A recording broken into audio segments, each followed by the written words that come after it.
Guys, নমস্কার। আজকে আমরা ইন্টেরিয়র হিপ সার্কেল করব।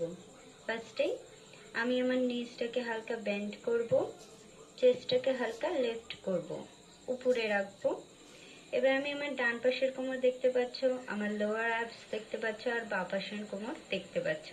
প্রথমে আমি আমার ডান পাশের কোমরকে হালকা কন্ট্রাক্ট করব, তো লোয়ার অ্যাবসকে একটু ভেতরে ইন করব, তারপরে বাঁ পাশের কোমরকে একটু হালকা কন্ট্রাক্ট করব, তারপরে এটাকে নর্মালি ছেড়ে দেবো, নিউট্রাল করে দেবো। আরেকবার দেখাই, প্রথমে ডান পাশের কোমর, তারপরে লোয়ার অ্যাবস, তারপরে বাঁ পাশের কোমর, তারপরে নিউট্রাল করে দিলাম। এক্সটেরিয়র মনে রাখবে, এক্সটেরিয়র হিপ সার্কেল আমরা কি ফ্লোরের মধ্যে প্যারালাল ভাবে যাই এক্সটেরিয়র হিপ সার্কেলেই, কিন্তু ইন্টেরিয়র হিপ সার্কেলটা কি আমরা প্যারালাল ভাবে যাই না, আমরা এক জায়গায় রাখি কোমরটাকে, সেখানে থেকে আমাদের হিপ রোল বা হিপ সার্কেল করার চেষ্টা করি আমরা। মনে রাখবে, চেস্ট লিফট থাকবে, আর্মস স্টিল এক জায়গায় রাখবে, তারপরে এই স্টেপটাকে করার চেষ্টা করো। ফার্স্টে হালকা, প্রথমে ধীরে ধীরে স্লোলি এটাকে যেতে দেবে।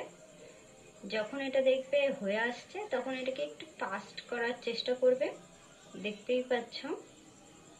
এরপরে এটাকে আমরা অপোজিট ডাইরেকশনে করি, মানে আদার ডাইরেকশনে ট্রাই করো। সেম প্রসেস, প্রথমে বাঁ পাশেরটা উঠবে, কন্ট্রাক্ট করবে, তারপরে লোয়ার অ্যাবস ইন, তারপরে ডান পাশেরটা। এটাকেই প্রথমে ধীরে ধীরে স্লোলি, তারপরে লিটল বিট ফাস্টার। আমার ভিডিও যদি তোমাদের ভালো লেগে থাকে এবং চাও যাতে আমি আরো ভিডিও বার করি, please subscribe my channel guys.